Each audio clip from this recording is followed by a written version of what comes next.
Welcome back. YCP మాజీ నేత మాజీ రాజ్యసభ సభ్యులు విజయసాయిరెడ్డి మరోసారి వైసీపీ మీద కొన్ని కామెంట్స్ చేశారు. మనసు విరిగిపోయింది, మీ మనసులో నేనున్నాను అని అనుకున్నాను, కానీ నేను లేనని అర్థమైన తర్వాత నేను పార్టీకి రిజైన్ చేశాను. మీ చుట్టూ కోటరీ ఉంది, చెప్పుడు మాటలు వింటూ ఉన్నారు అంటూ కూడా జగన్కి క్లాస్ పీకే ప్రయత్నం చేశారు విజయసాయిరెడ్డి. ఒకసారి బయటకు వచ్చి జగన్మోహన్ రెడ్డి గారితో నేను మాట్లాడినప్పుడు నేను చాలా స్పష్టంగా చెప్పా, సార్ మీ మనసులో నాకు స్థానం లేదు, నా మనసు విరిగిపోయింది.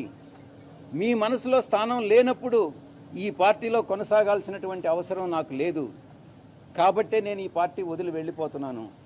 మీ చుట్టూ ఉండే వాళ్ళ చెప్పుడు మాటలు విని మీరు తప్పుదోవ పట్టొద్దు. మీకు ఎవరు నిజాలు చెప్తున్నారు, ఎవరు అబద్ధాలు చెప్తున్నారు అన్నటువంటిది మీరు పూర్తిగా అర్థం చేసుకోండి. అర్థం చేసుకొని మీరు నిర్ణయాలు తీసుకోండి. అప్పుడు మీరు ప్రజలకు ఉపయోగపడతారు. మీరు నాయకులు, అధినాయకులు, ముఖ్యమంత్రిగా 5 సంవత్సరాలు పనిచేసినటువంటి అనుభవం ఉంది. భవిష్యత్తులో కూడా మీరు ఇంకా ప్రజలకు సేవ చేయాలి. కాబట్టి ఈ చుట్టూ ఉండేటటువంటి వాళ్ళ మాటలు వినవద్దు అని నేను ఫోన్లో మాట్లాడినప్పుడు లండన్కి నేను చాలా స్పష్టంగా చెప్పాను. నా మనసు విరిగిపోయింది కాబట్టే నేను పార్టీ నుంచి బయట వచ్చా. నేను ఇంకోటి జగన్మోహన్ రెడ్డికి విజయసాయిరెడ్డి మరోసారి చెప్తూ ఉన్నారు. అండ్ కొన్ని కామెంట్స్ కూడా చేశారు. సార్ మనసు విరిగిపోయింది, దాంతోపాటు మీతో కొనసాగాల్సిన అవసరం లేదని జగన్తోనే చెప్పా, భార్యాభర్తలే విడిపోతూ ఉన్నారు, నేను వెళ్తే తప్పేంటి, విరిగిన మనసు మళ్ళీ అతకదు, గర్భాపసి జరగదు అని చెప్పి కాకినాడ సీ పోర్టుకి సంబంధించిన కేసులో నిన్న సిఐడి ముందు హాజరైన సందర్భంగా చేసిన కామెంట్స్. సార్ మనసు విరిగిపోవడం కాదు, మనసు మారిపోయింది. విరిగిపోతే మరి ఇప్పుడు రాజకీయాలకే దూరం అయ్యానని చెప్పి ఆర్గానిక్ ఫార్మింగ్ గురించి నేను వ్యవసాయం చేసుకుంటున్నా అన్న వ్యక్తి మళ్ళీ ఎందుకు రాజకీయంగా రియాక్ట్ అవుతున్నారు? నేను ఆ రోజు కూడా ఇక్కడే మాట్లాడాను. మరి ఒకవైపు రాజకీయాల నుంచి నిష్క్రమిస్తున్నానని చెప్పి మళ్ళీ రాజకీయ వ్యాఖ్యలు చేస్తున్నారు కదా.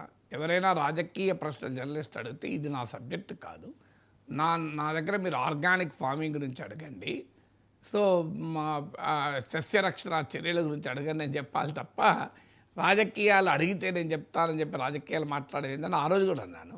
ఆ రోజు కూడా చెప్పాను, విజయసాయిరెడ్డి రాజకీయ నిష్క్రమణ కాదు. అందరికీ అనుమానం ఏంటంటే ఆయన కొంత సమయం తీసుకొని బీజేపీలో చేరటానికి రంగం సిద్ధం చేసుకుంటున్నాడు అని. ఇది కూలింగ్ పీరియడ్ అని ఉంటుంది ప్రభుత్వ సేవల్లో. 5 ఏళ్ల పాటు వేరే డిపార్ట్మెంట్కు డిప్యుటేషన్ పైన వెళ్తే ఫారిన్ సర్వీస్ ఖచ్చితంగా 5 ఏళ్ల తర్వాత ఒక 1 ఇయర్ సొంత హోమ్ డిపార్ట్మెంట్లో మళ్ళీ పనిచేయాలి. అప్పటిదాకా మళ్ళీ డిప్యుటేషన్ ఇవ్వరు. దాన్ని స్టేట్ గవర్నమెంట్ సర్వీస్లో కూలింగ్ పీరియడ్ అంటారు. సో విజయసాయిరెడ్డి కూడా కూలింగ్ పీరియడ్ కోసం రాజకీయాల నుంచి నిష్క్రమించాడు. అంటే డైరెక్ట్గా వైసీపీ నుంచి బీజేపీలో చేరితే బీజేపీ యాక్సెప్టబిలిటీ బీజేపీలో సమస్య అవుతుంది. బీజేపీ కూడా ప్రశ్నలు వస్తాయి. విజయసాయిరెడ్డి పైన గతంలో బీజేపీ చాలా ఆరోపణలు చేసింది. వేటు అన్నది బీజేపీ జగన్మోహన్ రెడ్డి పైన ఉన్న ప్రతి అవినీతిలో విజయసాయిరెడ్డి అని టార్గెట్ చేసింది టీడీపీ మిత్రపక్షం. బీజేపీ విజయసాయిరెడ్డిని ఆహ్వానిస్తే కూటమికి అది పొలిటికల్ ఎంబరాస్మెంట్ అవుతుంది. అందుకొరకు కొంత కూలింగ్ పీరియడ్ను వ్యూహాత్మకంగానే విజయసాయిరెడ్డి అనుసరిస్తున్నాడు. బహుశా ఇది బీజేపీ స్కెచ్లో కూడా భాగం కావచ్చు. మీరు రండి కానీ మధ్యలో కొంతసేపు ఆగిరండి అని. సో అందువల్ల కొంతసేపు పుణ్యతీర్థ క్షేత్రాలకు వెళ్ళి తీర్థయాత్రలు చేసి మళ్ళీ మీరు వచ్చారనుకోండి ఎవరికి ఆలోచన రాదు అని చెప్పినట్లుగా మధ్యలో వ్యవసాయానికి వెళ్ళి అదొక పుణ్యతీర్థం లాంటిది కనుక వ్యవసాయం చేశాడో లేదో మనకు తెలియదు, కానీ మళ్ళీ ఆ గ్యాప్ తీసుకొని మళ్ళీ రాజకీయ పరమైన ప్రెస్ కాన్ఫరెన్స్ చెప్తున్నారు. సార్ కనబడి ఒక ఫోటో షేర్ చేశారు సార్ సోషల్ మీడియాలో. అండ్ భారతీయ జనతా పార్టీ ఎలాగో వాషింగ్ పౌడర్ నిర్మాయ కదా సార్. సో అంటే ఆ వాషింగ్ పౌడర్ నిర్మా అయినా కూడా పూర్తిగా ఎబ్బెట్టుగా ఉండకూడదు కదా. ఇప్పుడు వీళ్ళకి ప్రాబ్లం ఎక్కడ వస్తుంది అదే. ఇప్పుడు ఆంధ్రప్రదేశ్లో ఏంటంటే అన్ని ఎక్స్ట్రీమ్లు కదా. ఇప్పుడు విజయసాయిరెడ్డి పైన మామూలుగా కూటమి నేతలు తెలుగుదేశం పార్టీ, జనసేన, బీజేపీ తక్కువ కావచ్చు, టీడీపీ, జనసేన విమర్శలు చేశారు. ఇప్పుడు విజయసాయిరెడ్డి బీజేపీ నాయకుడిగా తిరిగి వస్తే సో మామూలుగా ఉండదు. చంద్రబాబు నాయుడు పక్కన విజయసాయిరెడ్డి ఊహించుకోండి ఒకసారి సీన్. సో సో ఎలా ఉంటుంది అని, ఎందుకంటే బీజేపీ నాయకుడుగా మరి ఉండాల్సిందే కదా. చంద్రబాబు నాయుడు దగ్గర లేకపోతే మోడీ దగ్గర ఉంటాడు మళ్ళీ విజయసాయి రెడ్డి. అది ఇంకా ఉంటుంది, ఎంబరాస్మెంట్గా ఉంటుంది కదా. అందుకరికి ఈ కూలింగ్ పీరియడ్ కావాలి. సో మీకు ఇంకొక ఉదాహరణ చెప్తాను. ప్రశాంత్ కిషోరే ఉంది. ప్రశాంత్ కిషోర్ జగన్మోహన్ రెడ్డికి కన్సల్టెంట్గా ఉన్నప్పుడు మామూలుగా లేదు.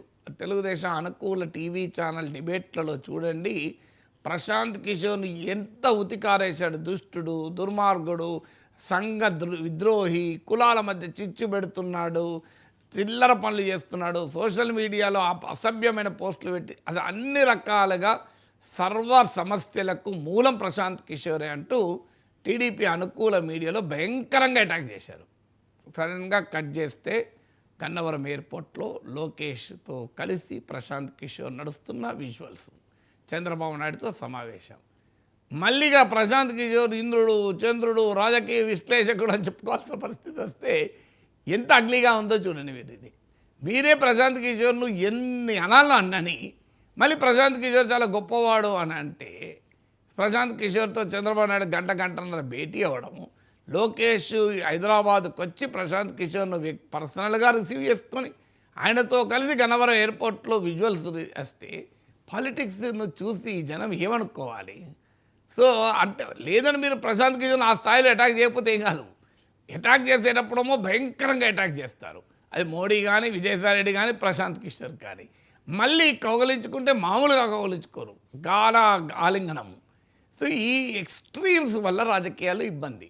లేకపోతే ఏమి ఇబ్బంది అవుతుంది? ఇప్పుడు మీకు ఇదే విజయసాయి రెడ్డి కాక మరో లీడర్ అయితే ఇబ్బంది ఏమి ఉండదు. విజయసాయి రెడ్డి పైన విపరీత